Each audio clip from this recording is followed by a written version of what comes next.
Because if you're involved in the gay and lesbian lifestyle, it's bondage.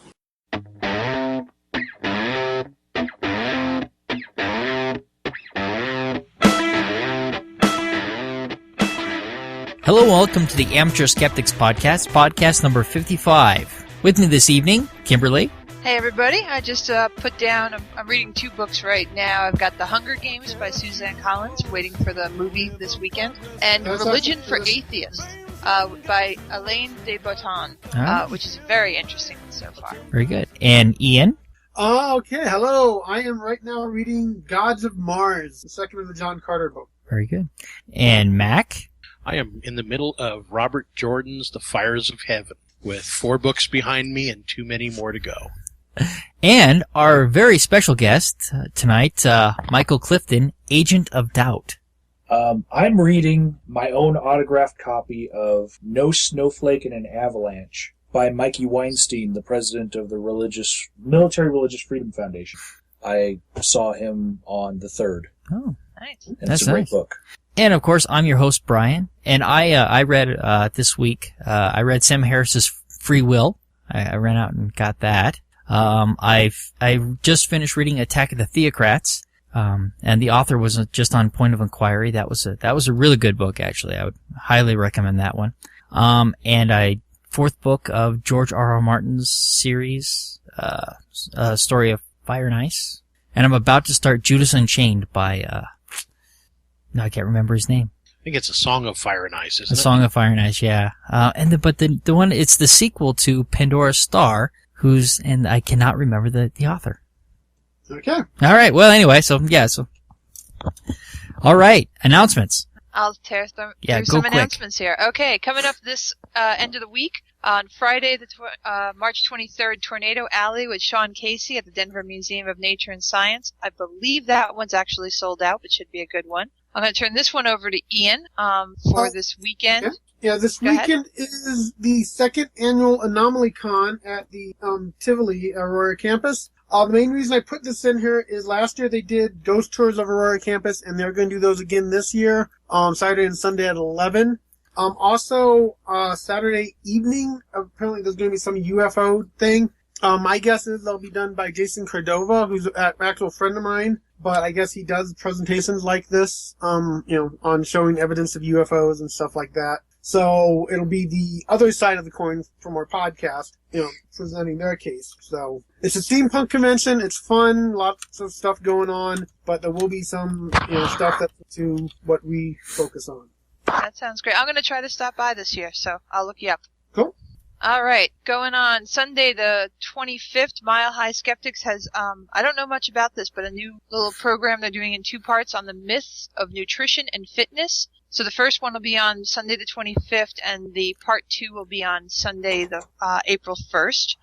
On Monday the 26th, Cafe Side 2 is having a presentation on ozone, the good, the bad, and the not so ugly. That might be really interesting.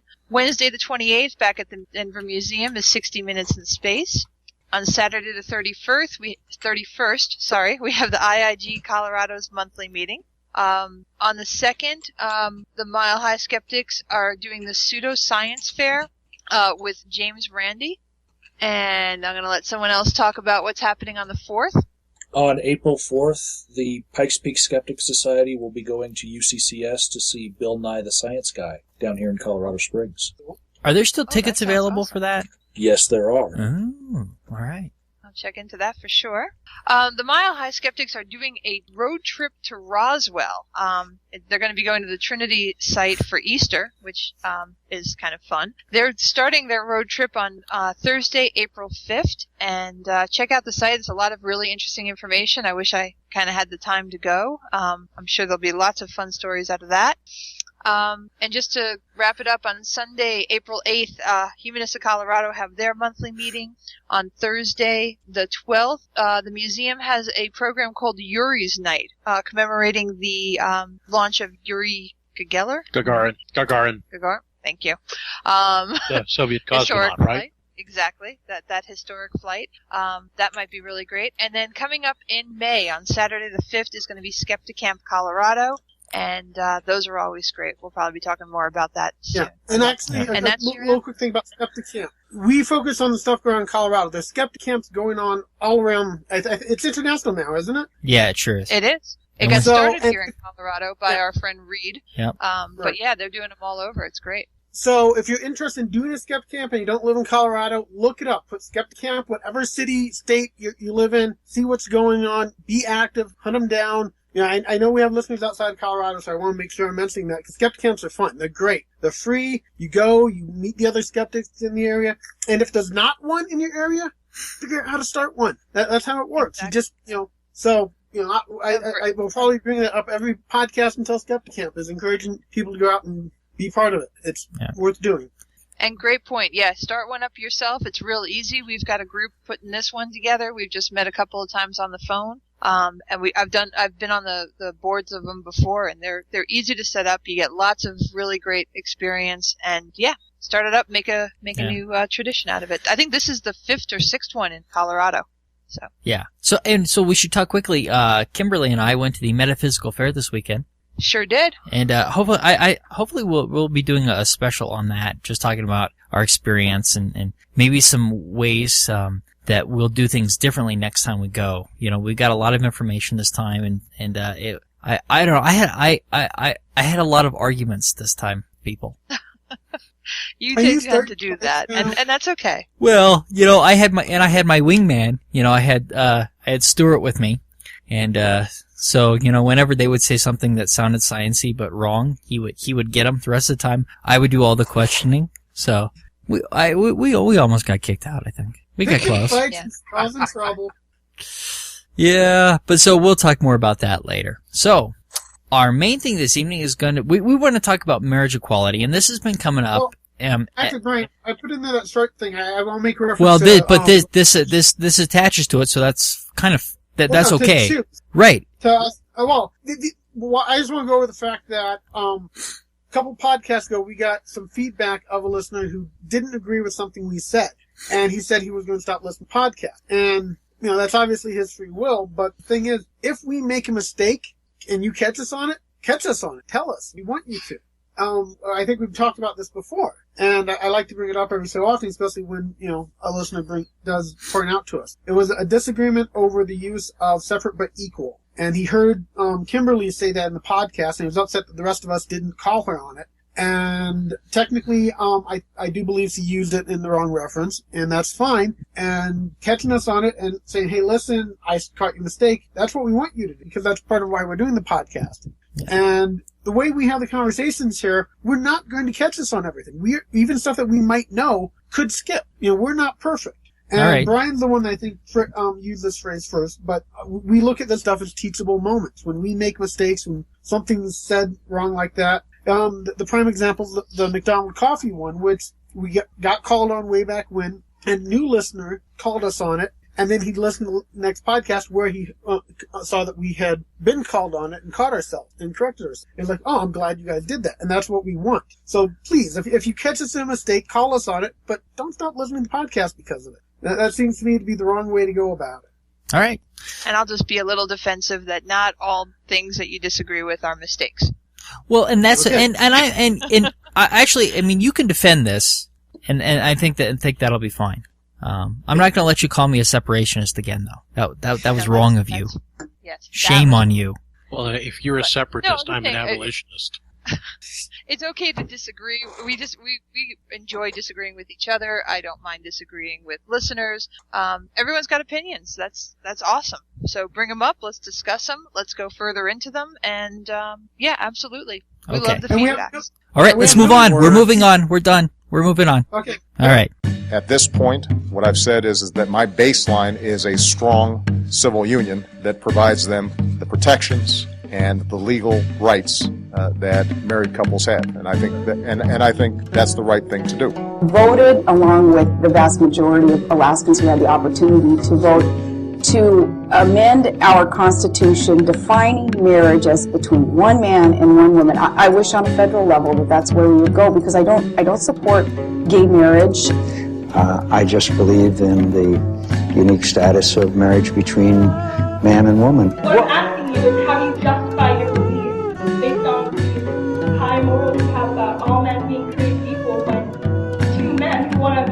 what about 3 men? Then why can't same-sex couples get married? Well, they can get married. They can, but they abide by the same law as everyone else. They can marry a man if they're a woman, or they can marry a woman if they're a man. Trying to avoid nuance, Senator. Do you support gay marriage?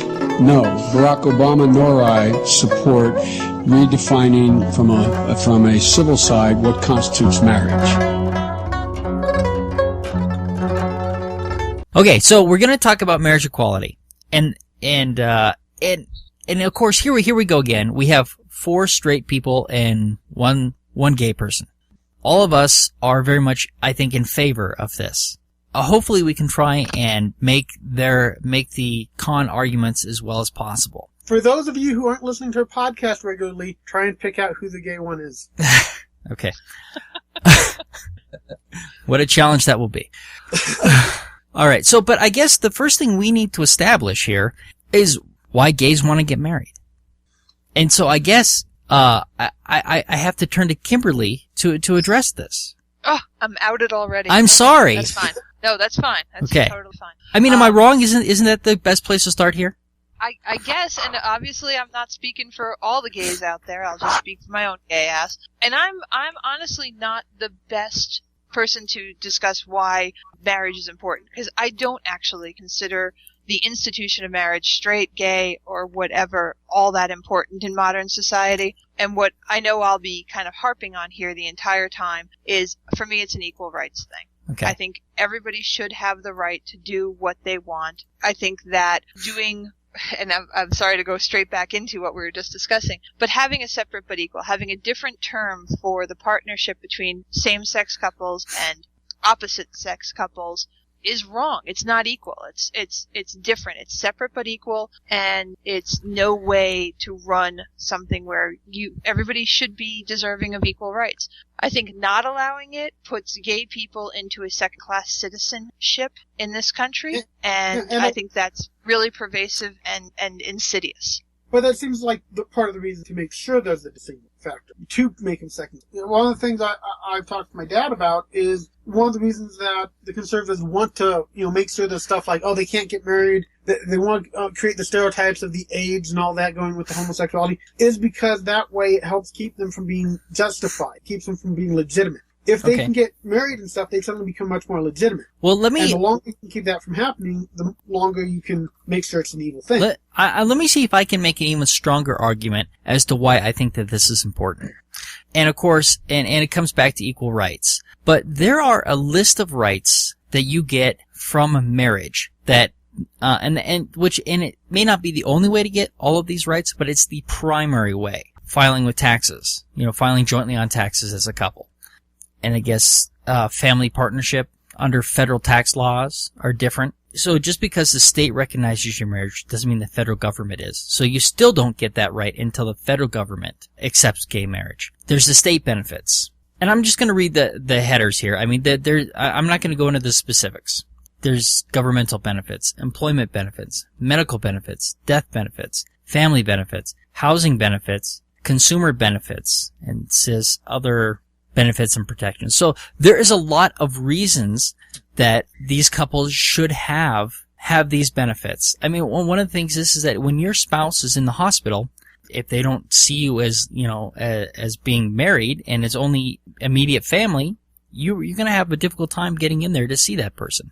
I think that there is a lot to gain for people in these relationships by getting these benefits. And I think that that's not historically been the case.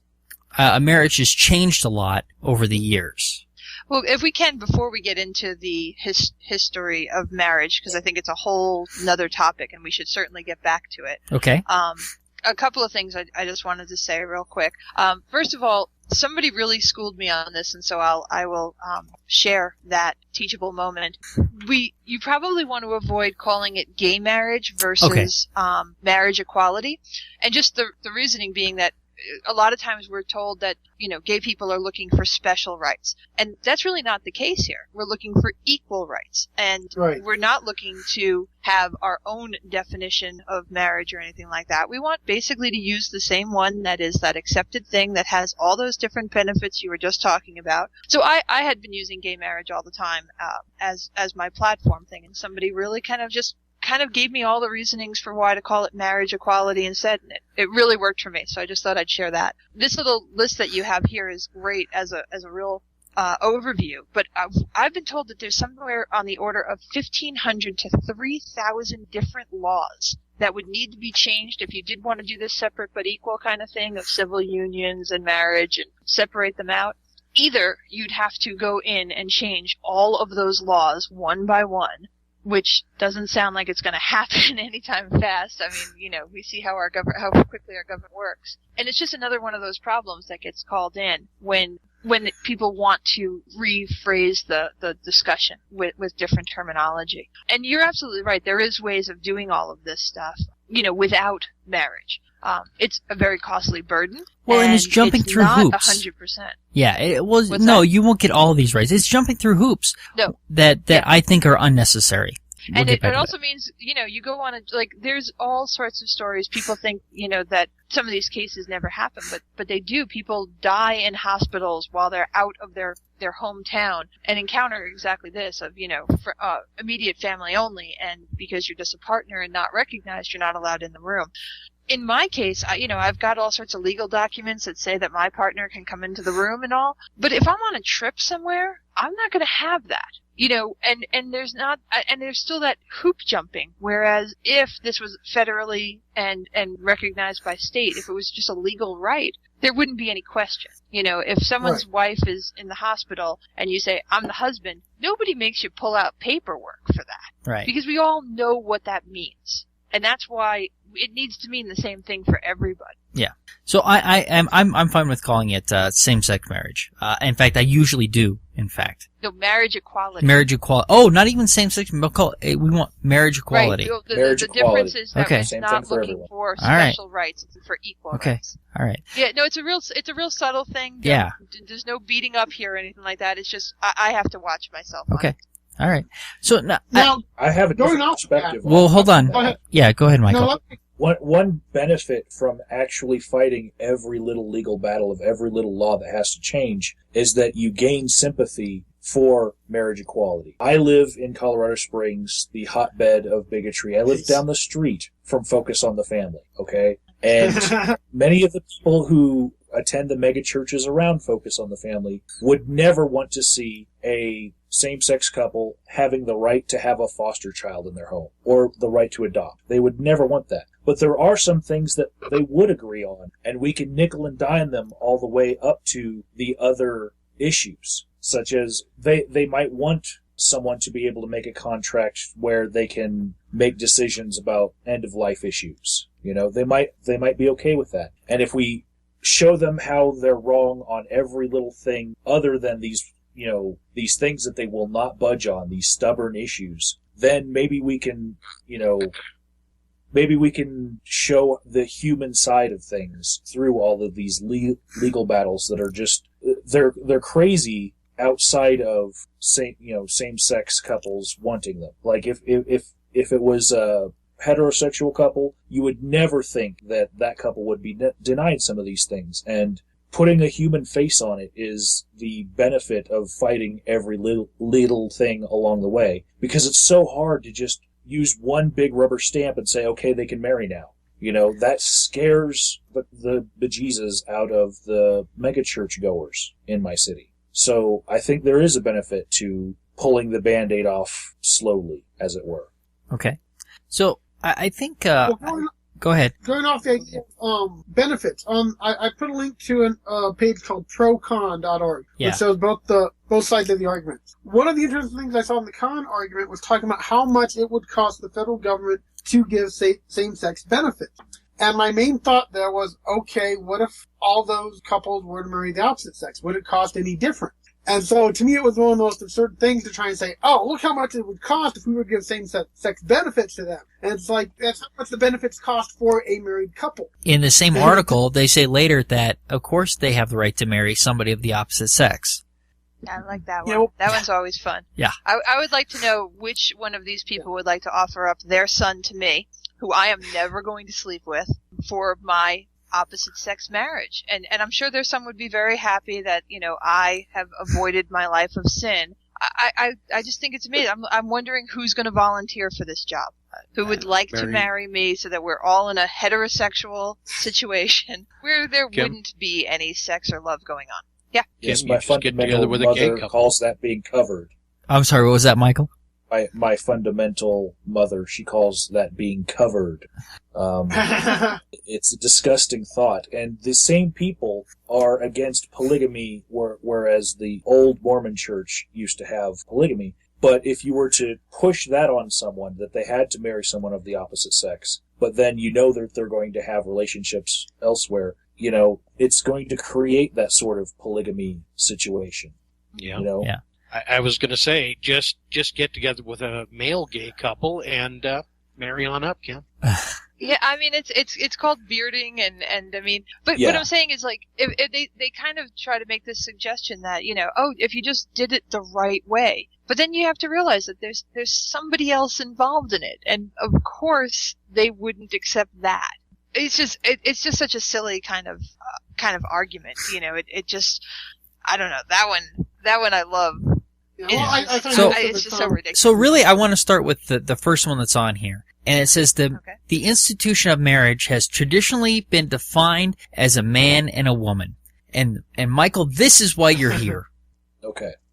I'm here to explain that the institution of marriage was not always about a man and a woman. It was about estates and where your property will go when you die. Because women couldn't have property.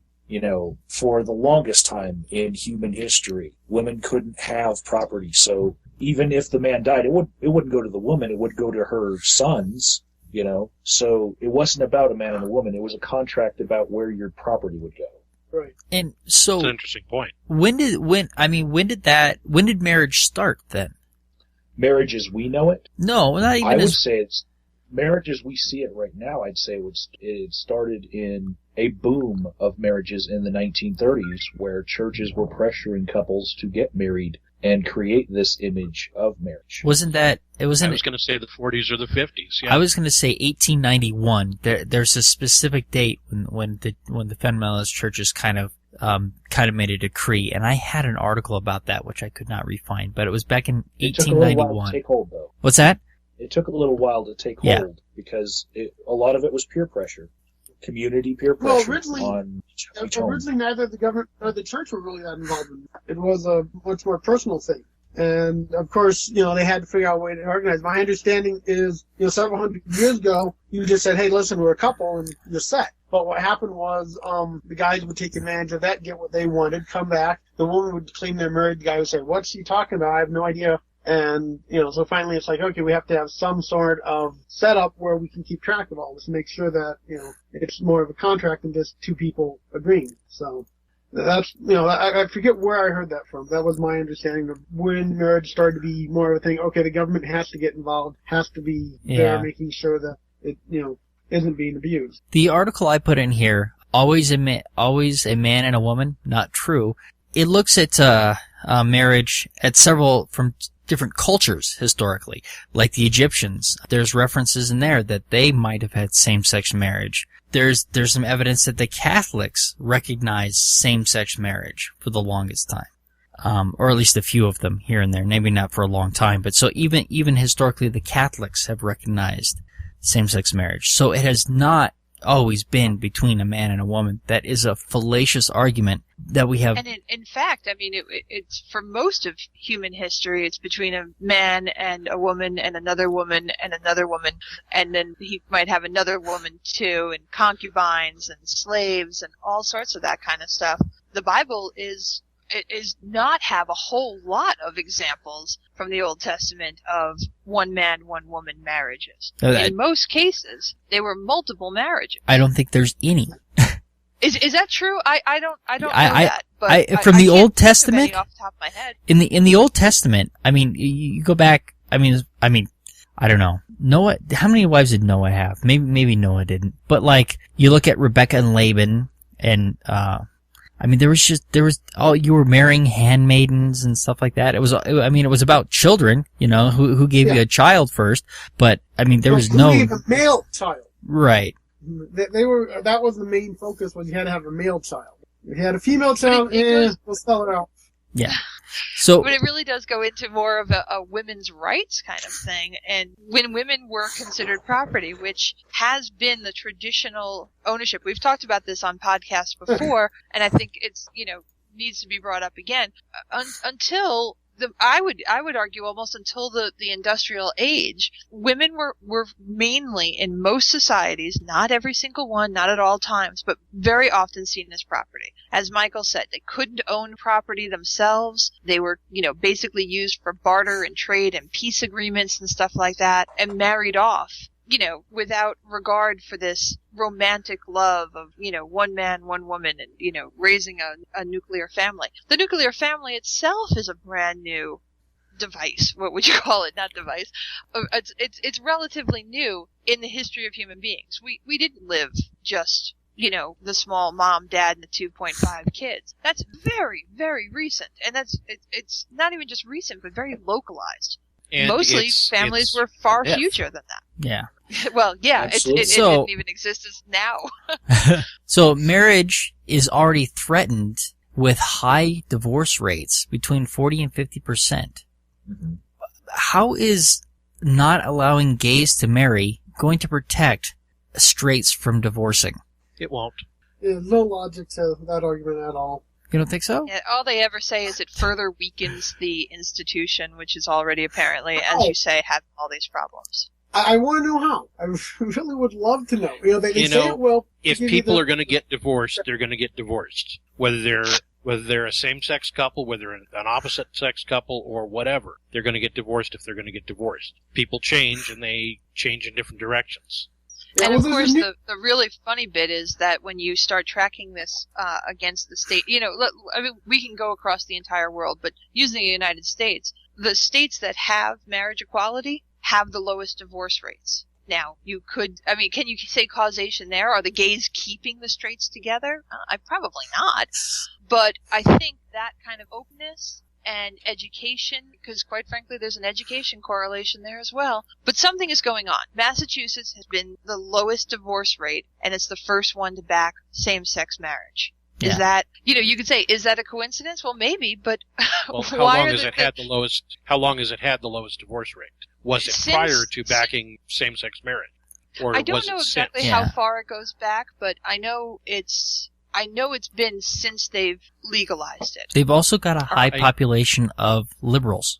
Well, they've also got a very high population of Catholics, though, too. Yeah. Massachusetts is Boston, Massachusetts is pretty much famous for Irish Catholic families. So, but as an argument that we need to not allow this because it's going to further destabilize the institution, and then you look at the states that have the constitutional amendments against marriage equality, they've got some of the worst divorce rates. So it's they're clearly, it doesn't make any sense. The argument doesn't make any sense. All right. Well, hey, wait. You guys stepped on Michael. Oh, sorry. Sorry about that, Michael. Well, I don't think it would be hard to find a correlation between people that hate other groups of people and people that are prone to domestic violence in the home. It's no surprise to me that the states that are more accepting of other people would be states with people who are able to work problems out in their own And that homes. is a really good point. Thank you. Now, just admit it's Kimberly and her partner who basically make us heterosexual couples stay together. It's just something about the fact that, they're there that keeps us together. You need to stand up and claim that right and say, yes, we're the ones doing it. So I guess it's more contentious to say, is gay marriage really a different issue than interracial marriage?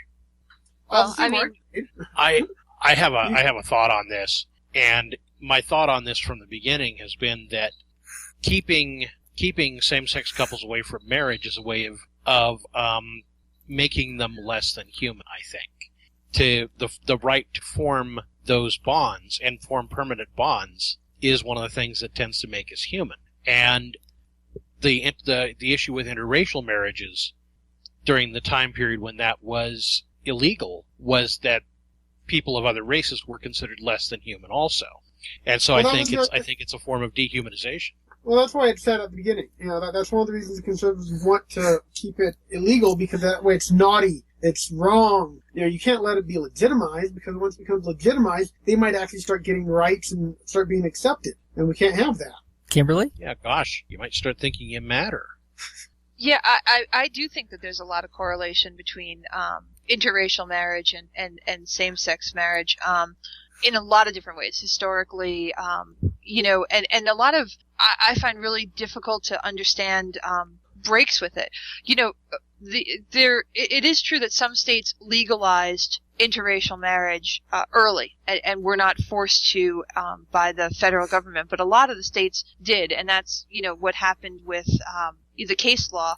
And I don't have my dates, or I don't have any of this information in front of me. I apologize, but I'm pretty certain I'm going correctly on this. It came down to a Supreme Court decision that prohibiting interracial marriage was against the Constitution, and it was declared illegal. You couldn't ban it anymore, and basically that's why it's legal in the entire country. It's not like you have to get interracially married in California and then go back to Mississippi or anything like that. They were forced to do this, which brings up a whole nother area of all of this as to who should be making this decision. Should we be legislating marriage equality now, or does it need to come down to a court decision?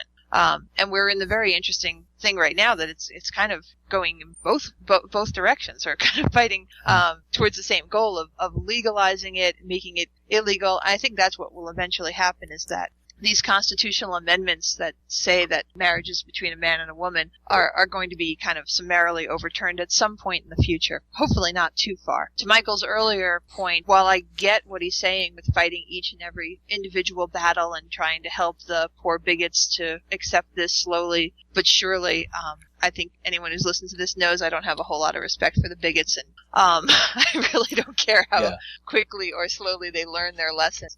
I think that's eventually how it's going to happen. I don't think we'd have interracial marriage in the United States of America in 2012 if we had left it to individual states to make decisions, or to have the population vote on it. It wouldn't have happened. Yeah. And it's impossible in 2012 to really even put yourself in that mindset. We are all far too young to understand how in the very recent past of America it was illegal. I mean, that just sounds ridiculous, doesn't it? Isn't it almost impossible to imagine our country the way we know freedom, that happened? Yeah. Michael, did you have anything to add to that?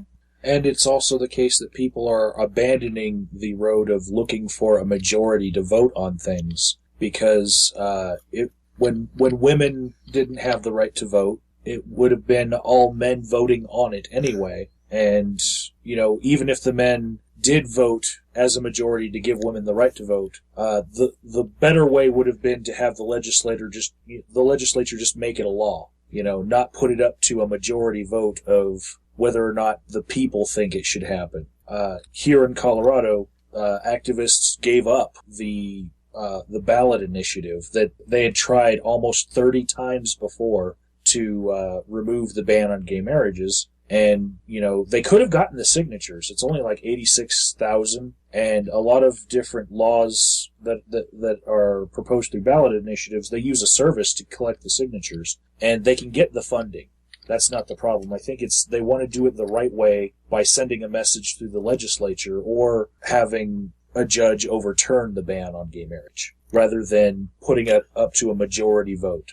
Right. All right. It's very promising. I mean, I know one of the articles we have here has a chart showing that more than, we're either at 50% or just a little bit more of the population now is in favor of granting the same rights to same-sex couples. And that's fabulous. I mean, I'm really proud of everybody for kind of, coming to the conclusion that there were human beings in their midst. But to exactly what Michael's saying, it's irrelevant. It doesn't matter if we have a majority of people who think that some minority group group deserves a right. We're based we should be based on right is right. It doesn't need to be popular. It doesn't need to have that requirement. So while on one hand I think it's terrific, it shouldn't matter that people are coming around. It's great that they are, but that's not why this should happen. Right. It should happen because it's right. Their coming around seems to hinge on the use of a word. Because if you call it marriage for them, you only get like 45% for it. But if you call it civil union, you get like 71%.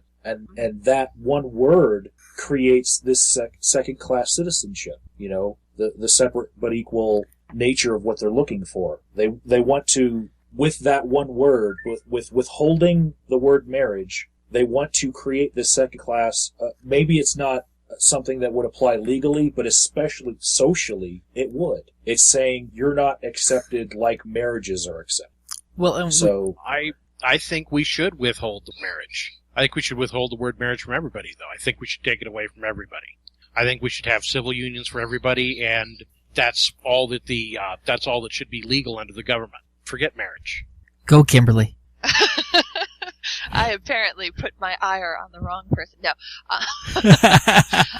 I totally apologize, Brian. It was Mac I wanted to smack. No, I'm not going to smack anybody. I totally understand what you're saying. I mean, it makes sense in a purely logical way that the government should be in charge of civil unions. That's what a marriage is. It's a union in civil court and civil law that builds a structure that we all understand. We commonly call that marriage. And while I appreciate the logic of it, the fact is, as we've talked about before, and you all know I'm pretty big on this, you just can't give up the word because it's easy and because it would get the people who don't like it, you know, to kind of calm down. Because they'll just find another way of doing it. Plus, we've seen stuff like Hawaii, for example. I think this was 2 years ago.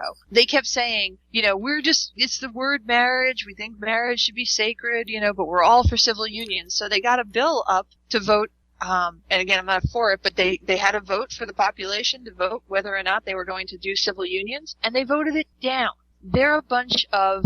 Go ahead and put the censored tag up. They're a bunch of fucking liars. They say that because it's politically correct to say, I have no problem with civil unions, I just don't like the word marriage being used for this. But the fact is, they are bigots. I honestly have not met a single person who really believes that line. They say it all the goddamn time, but I have not met a single person who actually understands it and means it. They don't want the equality, and they know how impossible it is you're not going to get anyone to ever overturn anyone's marriage like you're suggesting. It's an impossible strategy. And I think it's, as I chastised Brian online, wrongly, so wrongly, Brian, but thoroughly. It breaks the argument by having like a non sequitur. Like, you know, it's not the issue in front of you.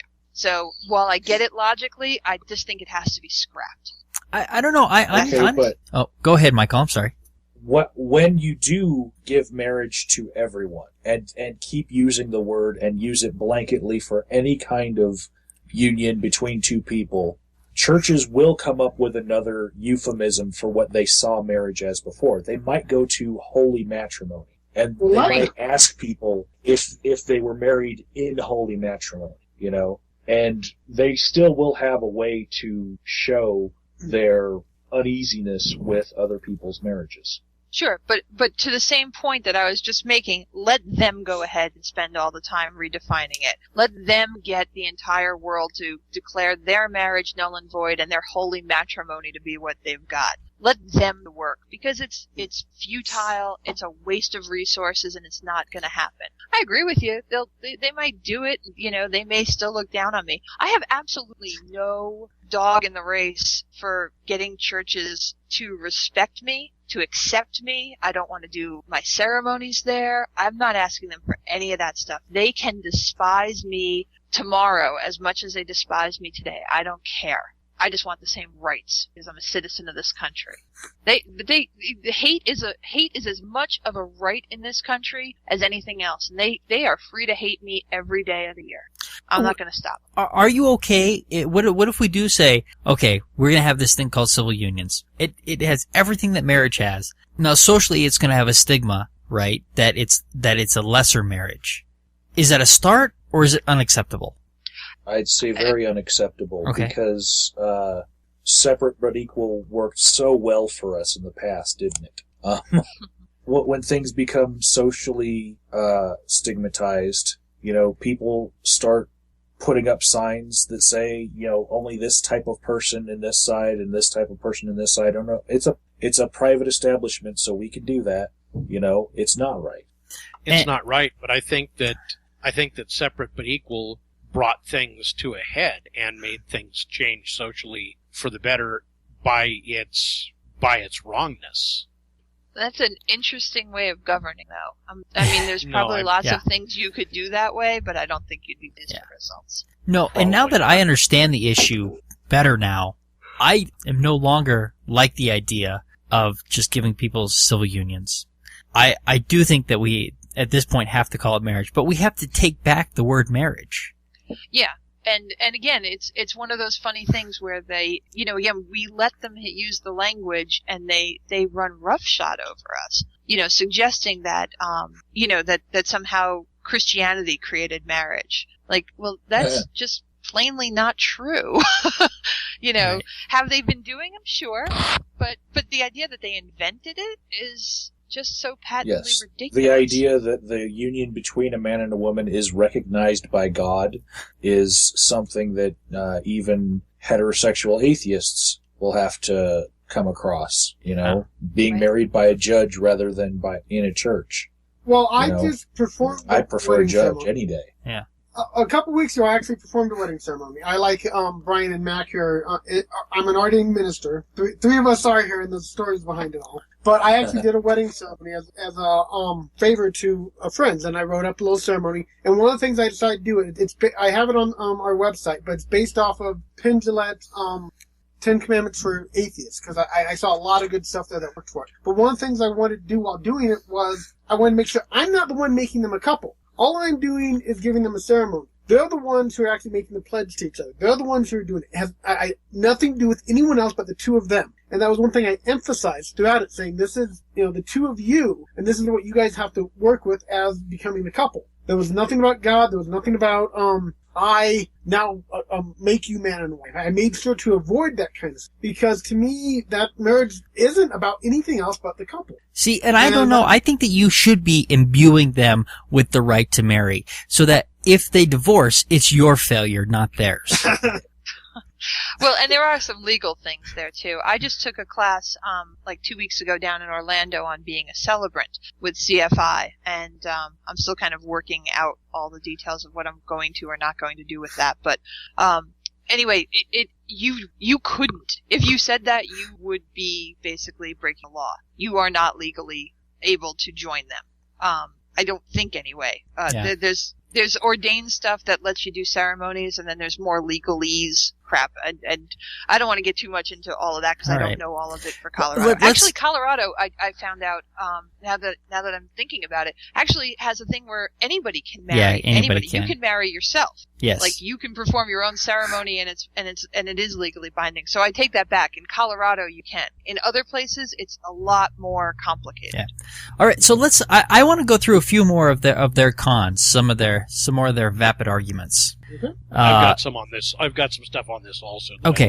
Let's go on to this. Talk about too, so gay marriage could potentially lead down a slippery slope, ending with giving people in polyamorous, incestuous, bestiality, and other non-traditional relationships the right to marry. Okay, and what's wrong with that?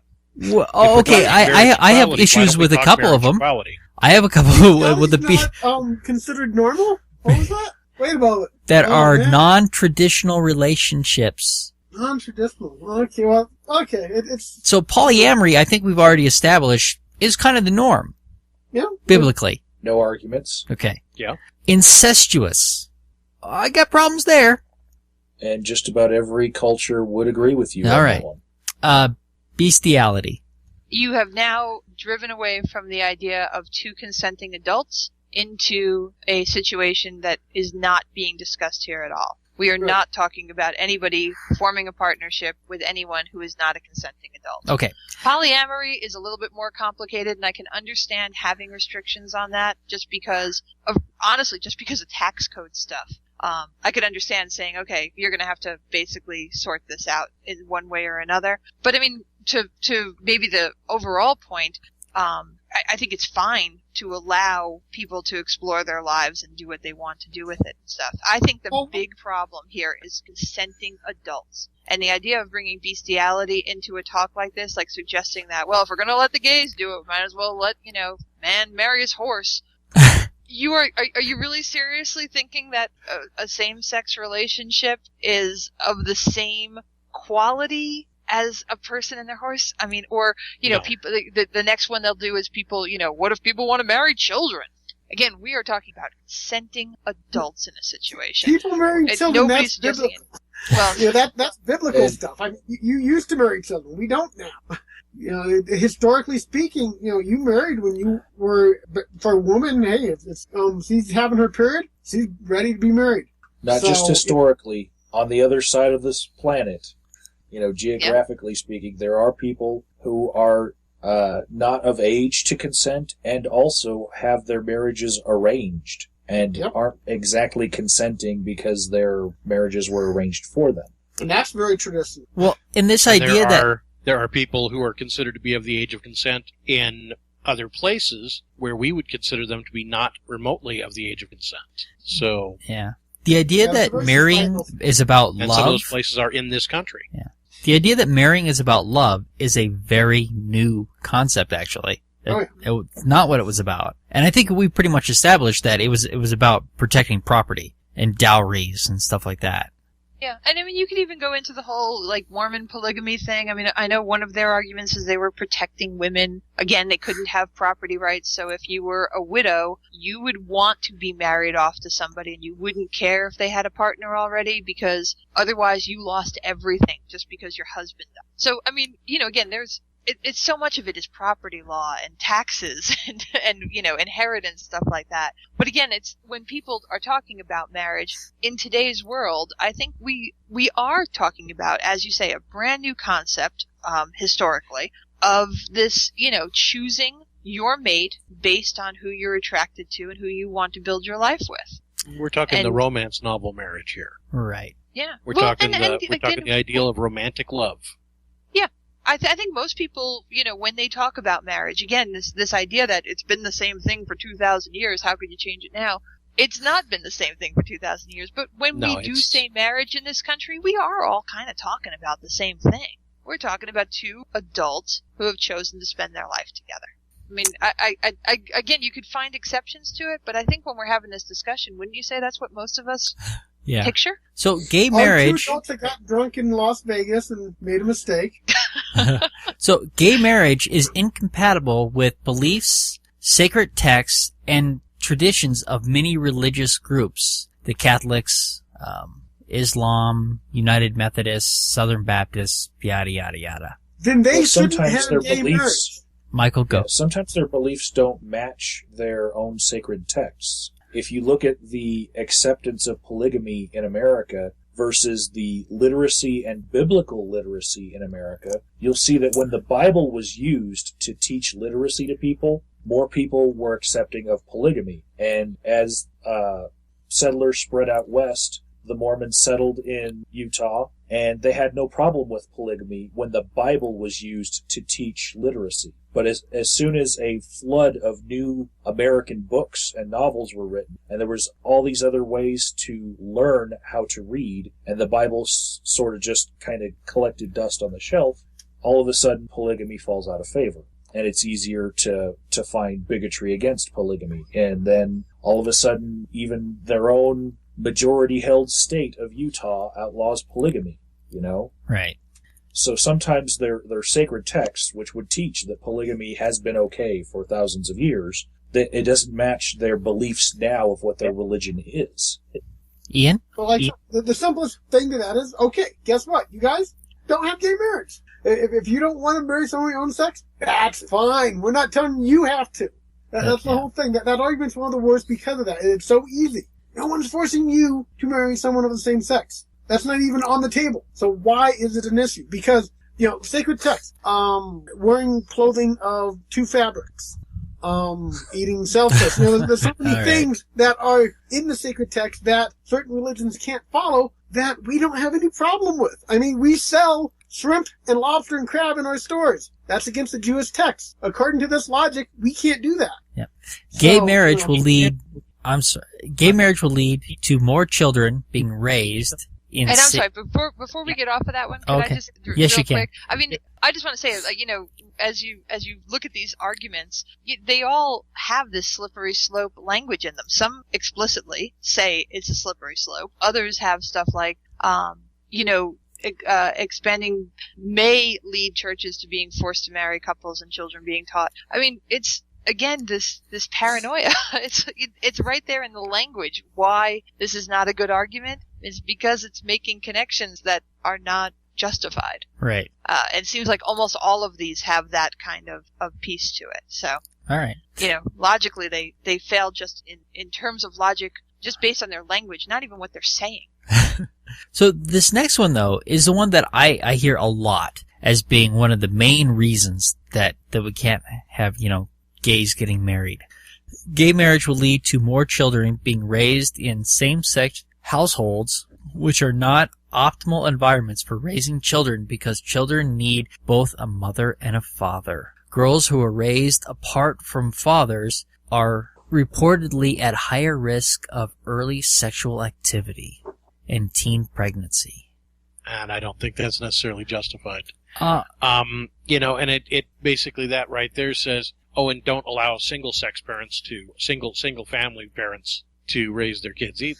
Or get divorced. Because that's what they're pulling these numbers from, are divorced families that the child was, right. So it's just another one of those kind of ridiculous ones. And it's saying, if they're pulling this from divorced families, then there's a lot of other factors that don't have anything to do with that particular causation. They're not Usually a divorced family goes through an awful lot of pain and suffering before the divorce, which is going to cause the kids to go, off mission and earlier sexual activity and whatnot, just simply because of being raised in an unhappy household. Yeah, so I think that the studies that they've done with same-sex couples, where they've actually looked at couples raising children, that the children have been no worse off. And in fact, in some cases, they've been better off.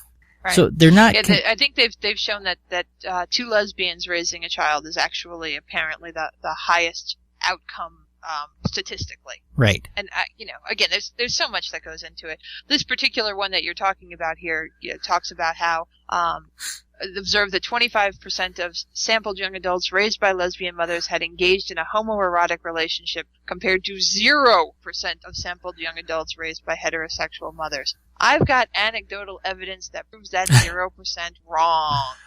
Again, does seem this very idea, odd. Yeah. Yeah, it's how you answer questions, right?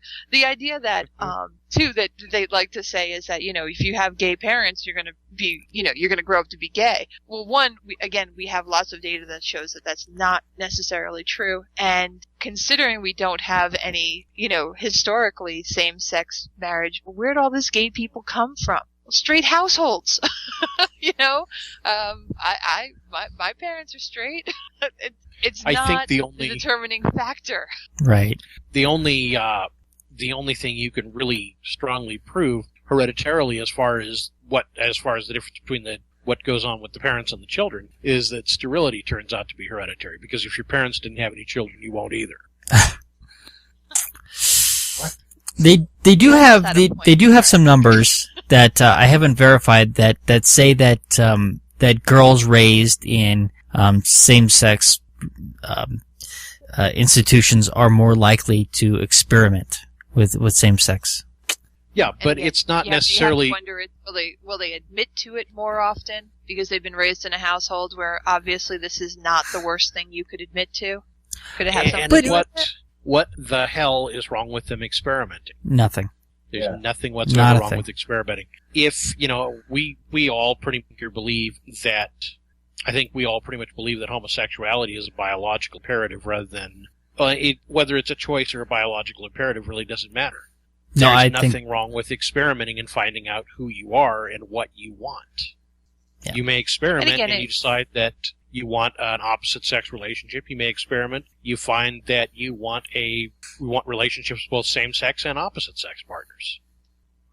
Yeah, and we are dealing with people who do think that there is something wrong. I mean, it does follow. If you do think there's something wrong with being gay, and, then people say, well, we think we should institutionalize it, I get where they're coming from. It's just I don't think that they have a whole lot of extra biblical or extra holy book reasoning for it. It all goes right back to that, and then you throw separation of church and the state, and their argument kind of falls apart. Yeah.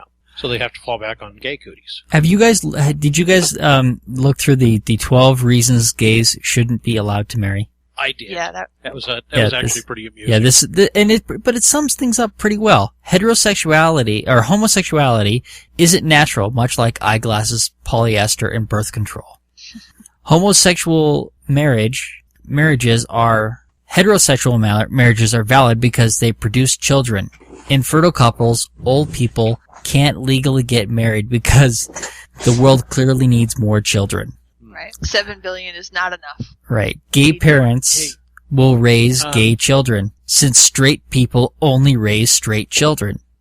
What? Back to the pro-con. Just real quick, touching back on the pro-con article. Yeah. You remember we talked about this relationship to, the relationship to interracial marriage, and their con number 13 actually addressed that. They're saying it's not a choice to be black, but it is a choice to be homosexual. So wait a minute, Kimberly, were you raised by gay parents?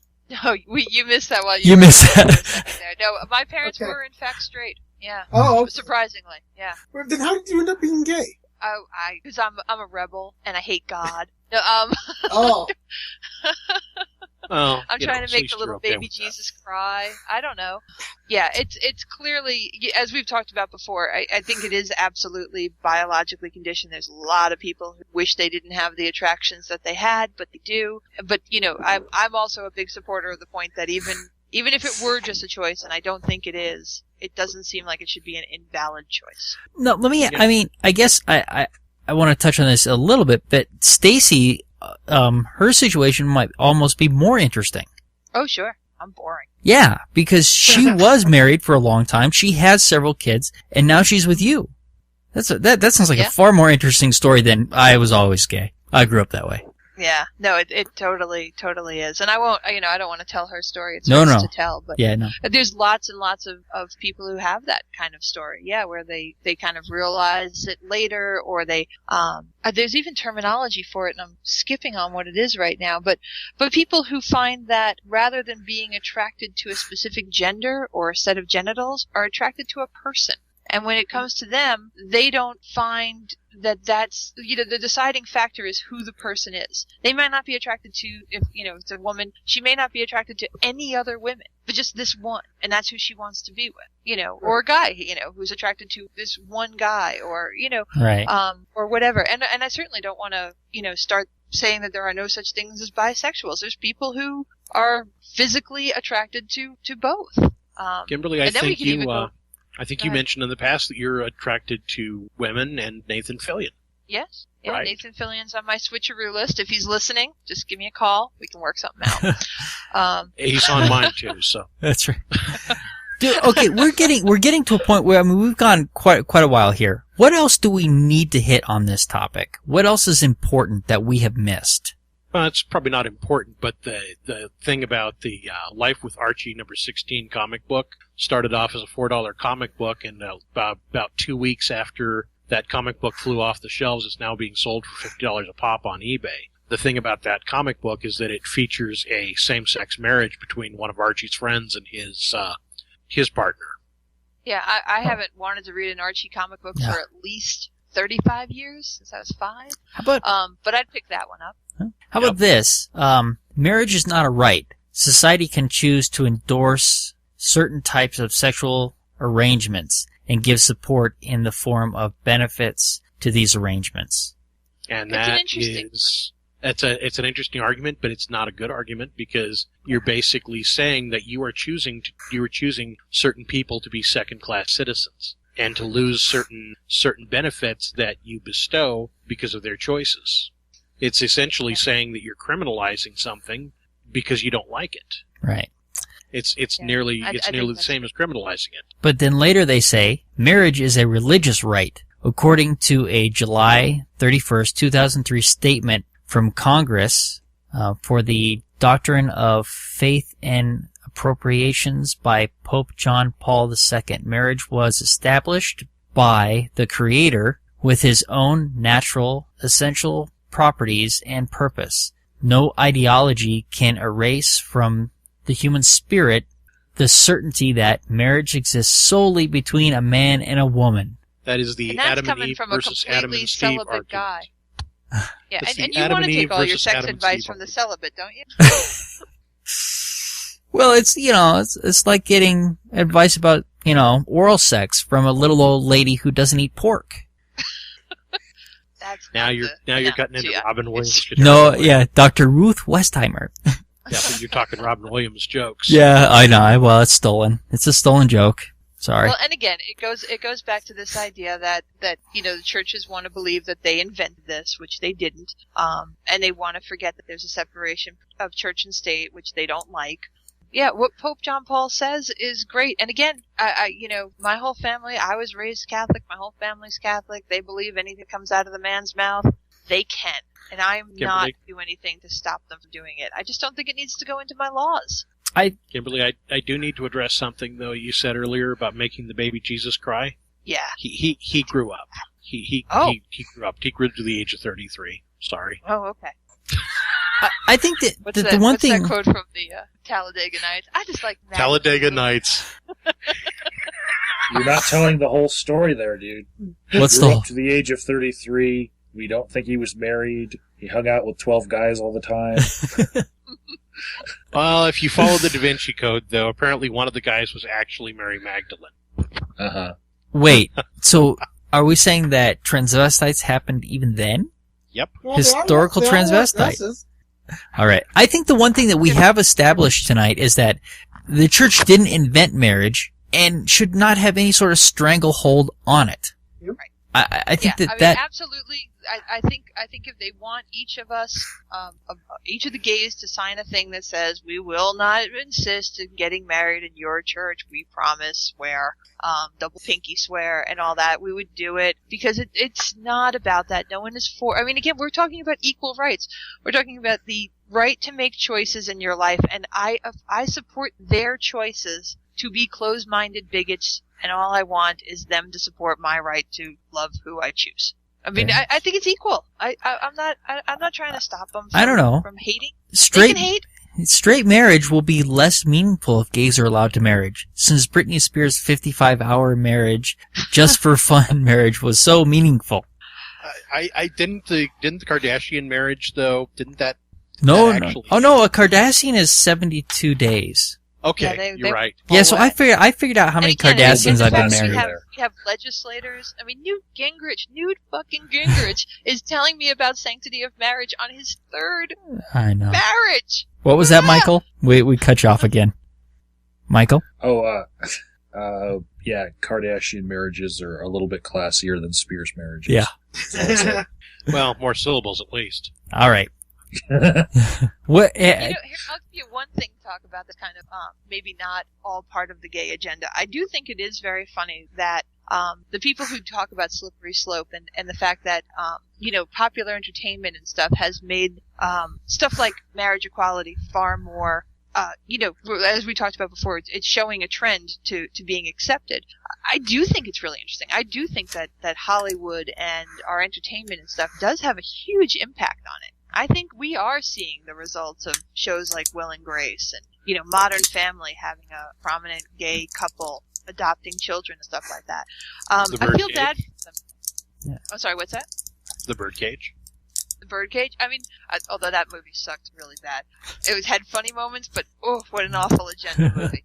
But just it being out there, it really has changed people. When the folks who want to keep this stuff down start complaining about, the secularization of the world and how Hollywood is influencing these things, I feel bad for them because they're absolutely correct. They are losing the war one TV show at a time.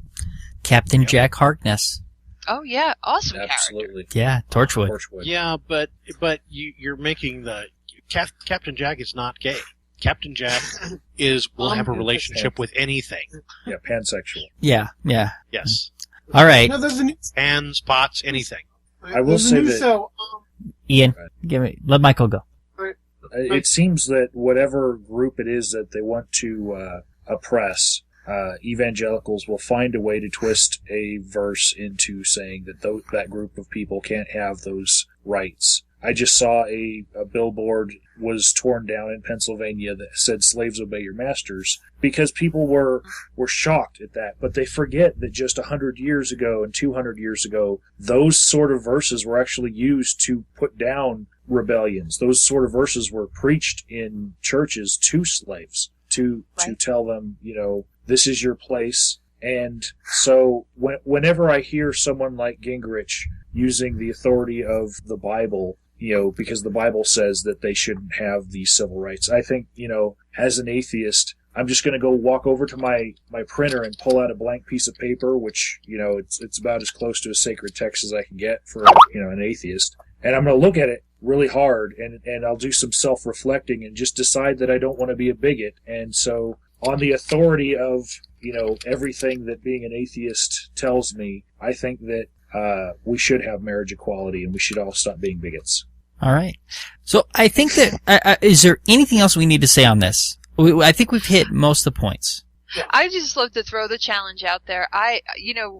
We talk a lot of times, or it's talked about in the community, that atheists don't have anything in common except for a disbelief in God. And this is one of those ones where I am still waiting to hear somebody who is a confirmed atheist, who understands what that actually means, and who is against marriage equality. Because all of these arguments on the pro-con list always seem to come back to a religious reason. Again, I get that. I get if you're taking the Bible literally, you kind of have no choice but to decide. But for a group of people who don't take the Bible literally, I'd love to hear the really serious atheist argument against marriage equality. So I'm throwing that challenge down. The gauntlet is thrown. You gotta wait. You want to say it? We'll have you on the show. I would love to hear it because I've yet to hear it, and it just strengthens my argument that we have a lot in common as a community. Right. Michael, tell us where we can find you, and tell us a little bit more about the kind of stuff that you do with your YouTube channel. With my YouTube channel, I talk a lot about skepticism, and lately I've been doing a lot of getting other people's activism out. Right now, I am a voter registration drive organizer for this year, and I just became a caucus delegate because a lot of us who were part of certain activism groups decided to be more politically involved. And so that's been very interesting. I've been swallowing hard every day, every time I get something in the mail. But yeah, you can find me on YouTube, youtube.com/Agent of Doubt. All right. And my voter registration drive is votingandaction.org. And, I gotta say, I think it's important to be part of the caucuses and stuff like that. I went in caucus, and in fact, I ran my precinct caucus this year. I've done it for the last 2 years in a row. And of course, and I will be also a delegate. So I think being involved in government at that level it's certainly an experience, and I think it's a good thing. Yeah. All right. It's doing something. All right. Anything else? It's been great having you on, Michael. Yes. Thank you for coming. I do have one more thing. Oh, yeah, please. Here in Colorado Springs, we have a group of ministers. They call themselves Community Ministers Unlimited. If you are gay and you want a commitment ceremony, if you're pagan, if you're Jewish, they, as a group of different faiths and non-faiths, they will minister to anyone. And Professor Dean Tollefson is the one who runs it, and his number is 719-633 8635. And of course, we'll put that in the show notes. Yes, we will. All right. Anything else, guys? And gal? I think that's it. Have I singled you out enough tonight, Kimberly? Oh, no, it's fine. You know I love being able to talk all I want. Yes, I know. I know. All right. Say goodnight, everybody. Good night, everybody. Good night. Good night. Thank you for listening to the Amateur Skeptics Podcast. For more information about the Amateur Skeptics, go to amateurskeptics.com. To send us feedback, suggestions, or big flaming insults, feel free to contact us at WTF@amateurskeptics.com. Other contact information can be found on our website. You can leave a voicemail for the Amateur Skeptics Podcast at 720-295-7785. Music for this podcast was provided by OFM. To find out more about OFM, go to myspace.com/OFMHQ. This podcast is released under a Creative Commons, No Derivatives 3.5 license. Thank you for listening to the Amateur Skeptics Podcast. Amateur Skeptics website, Facebook, and podcast album art is provided by and copyright Shadow Knight Digital Portraiture. Larger prints or custom pieces are available upon request.